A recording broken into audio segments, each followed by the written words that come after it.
Hello and welcome to Anime Memories, and on this episode, I'm going to be taking a look back at 2016 and making a list of my top 10 favourite anime of the year. In recent years, there's been this pessimistic attitude that most new anime that come out are horrible and that the anime industry has completely gone down the toilet. I've always hated that attitude, and I'm so glad that 2016 provided some evidence against it by giving us so many amazing shows. Sure, there was still a large amount of mediocre moe fan service crap, but there were also a lot of series that I'll remember fondly. This list is dedicated to celebrating those anime that gave me so much enjoyment. So, starting off with number 10, here we go.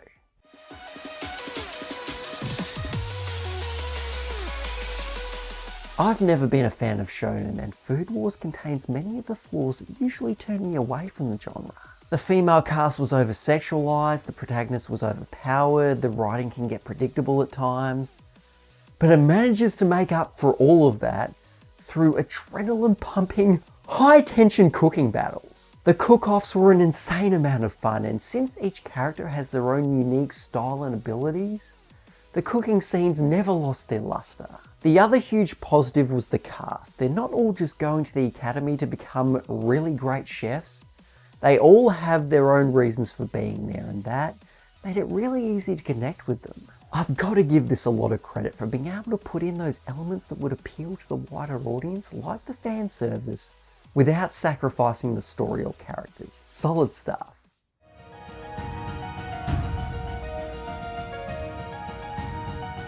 I was basically destined to like Hind-Blooded Orphans as soon as I read the synopsis. Any anime that contains abused children is bound to get my attention. And they did a really good job with the child soldier characters.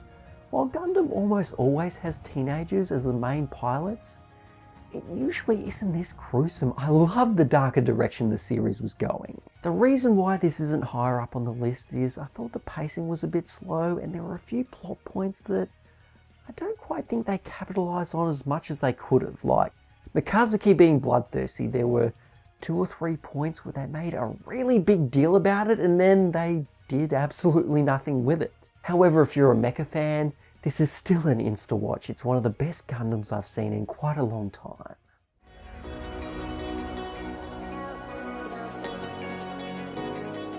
This was very close to not making the list because the first half of the season was by far the weakest part of the show. It's not that it was bad or even mediocre. I could recognise that the writing contained a lot of merit. I just didn't care. There were a lot of emotional events going on and I felt nothing. Luckily, the second half was a return to form with a look into Asuka's backstory and a very touching story arc between Kumiko and her older sister. Asuka's backstory especially was one of my favourite parts of the whole series. It gave me that extra understanding of a character that I'd always yearned for. The very strong later episodes really made it worth sitting through the underwhelming first half. I'm glad I stuck with it.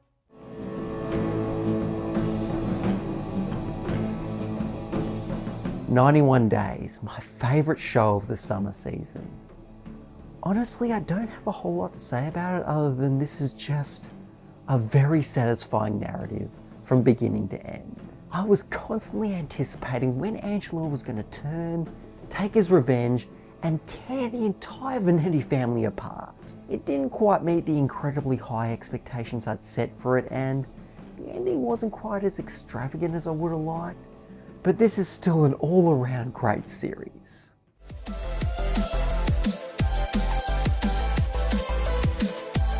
The first season of Haikyuu wasn't that impressive to me. I thought it was good, but I didn't have any desire to see more. For some reason I decided to continue though. I think I just was really bored and didn't have a whole lot going on at the time, so I moved on to season 2, where the first half is all about practicing, and I know that that sounds incredibly boring, but let me just say, the first half of season 2 contains some of the best character development I've seen in a sports anime since Chihaya Furu. Everyone gets a chance to shine here through developing their volleyball skills. They're able to mature emotionally and shake off any insecurities that may have been holding them back. Even Yamaguchi, the fucking bench warmer and worst player on the team, is able to have his moment. And this is made even better when you see their hard work pay off in the second half, when the tournaments start again. This payoff also bled over into the third season, which was so incredibly tense. I haven't gotten that hyped up for anything in a while. By spending so many episodes on just one game, it really made it feel important, and it was a great way to wrap everything up. A lot of sports anime have come out this year, and in my opinion, Haikyuu stands above all of them. Now, with every entry so far, I've had some kind of criticism to go along with the praise, but from this point forward, I had no major problems. I loved every aspect of these shows, so we'll start with my number 5 pick.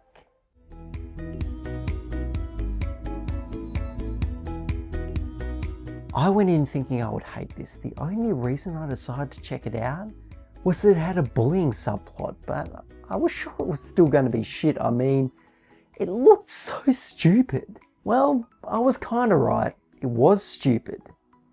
And it was also one of the best comedy anime I've ever seen. With a character like Sakamoto who's literally perfect, I never would have imagined they would come up with so many inventive scenarios and creative jokes. What surprised me even more though, was that there was actual heart and emotion. Sure, the dramatic scenes were usually still dumb and over the top because it's a comedy after all. However, there were moments in here that genuinely tugged on my heartstrings.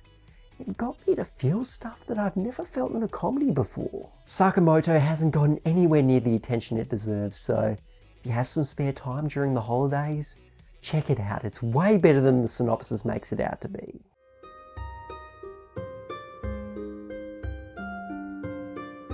The Stuck in a Fantasy World story has become extremely popular recently, to the point where creators are now starting to step outside the box and experiment with it. Konosuba decided to tackle the genre from a comedic perspective. ReZero added a ton of violence and gore.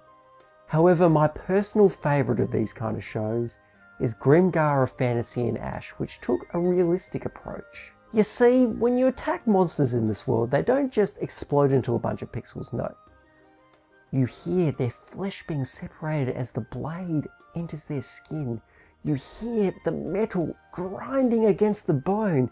You hear the monsters scream out desperately as they try and stay alive, just like a real person would.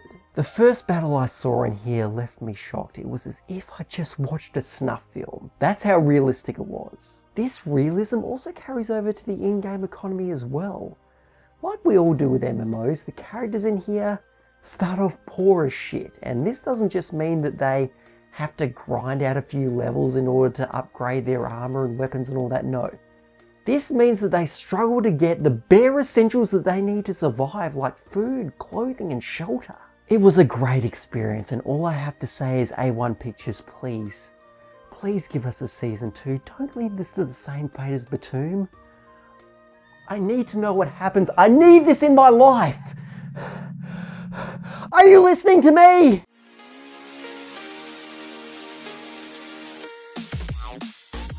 Everyone loves an underdog story, and I love this underdog story so much that I marathoned the entire thing in a day, and once it was over, I still felt like I could keep going. I wanted more. The main character Azuki has an arc which is close to perfect. He's not your standard, naturally talented, super awesome, amazing shonen protagonist, no. He's incredibly weak, and he has to work his ass off day in and day out to even compare with his peers at all. I never wanted a character to succeed more than this, and on top of all that, the supporting cast are great, the villains are cool, and I really enjoyed how they wrote the main antagonist Katsuki. He's not an abuse victim, he's not a tortured soul, he didn't turn evil due to a tragic event in his past, he's just an asshole. A straight up fucking dickhead. I'm looking forward to seeing what they do with him as well as the rest of the cast when the second season comes out in 2017. You see A1 Pictures? Bones is able to create second seasons of their shows, so why can't you just get...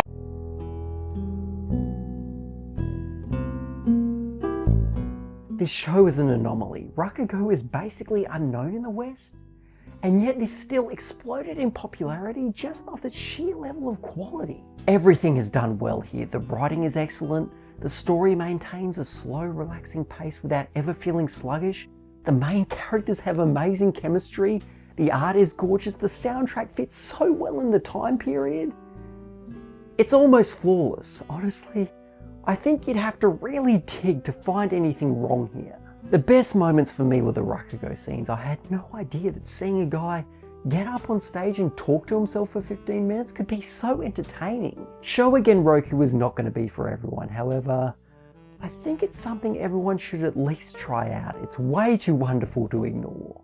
Now with my number one choice, I know there's going to be somebody out there that's going to be pissed thinking that I chose a really obscure anime that clearly isn't as good as Showa Roku, but I did it because I want to feel special. I want to feel different from everybody else that's made a top 10 anime list, but trust me, that isn't the case. I've seen hundreds of anime over the years. Some have made me laugh, others have made me get a bit choked up, and a few have made me want to punch a hole through my computer monitor. However, when I sat down and compared every single anime I've seen to my number one pick, I could only think of 2 shows that impacted me as heavily as this next one did. I could quite easily go on, but I think this transition's taken long enough as it is, so finally, my number one anime of 2016.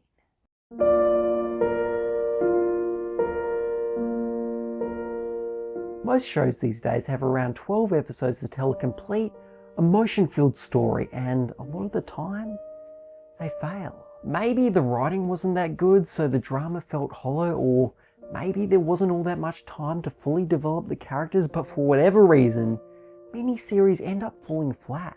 She and Her Cat was able to triumph where a lot of these other shows couldn't, and it only needed 30 minutes. They did this by simplifying the plot and making it solely about a woman and her relationship with her cat. And through the eyes of a cat named Daru, you get to learn about this woman, you hear about her insecurities, her pain, and then you get to hear about Daru's frustrations as he wants to support this woman. He wants to tell her that he loves her and that everything's going to be okay, but he can't because he's a cat, and cats can't talk. It's beautiful. My words can't do it justice. You have to see it for yourself. And you can do that anytime because it's available on Crunchyroll completely for free. So that's my top 10 anime of 2016. Really fantastic year. Hopefully 2017 will be even better. Right. Oh wait, no. I almost forgot the most important part of any top 10 list. This is my personal list. It's nothing definitive. If I missed off one of your favorites, you know, you've heard this all before. I'm going to trust that you guys are mature enough to agree or disagree with my choices without getting pissy about it.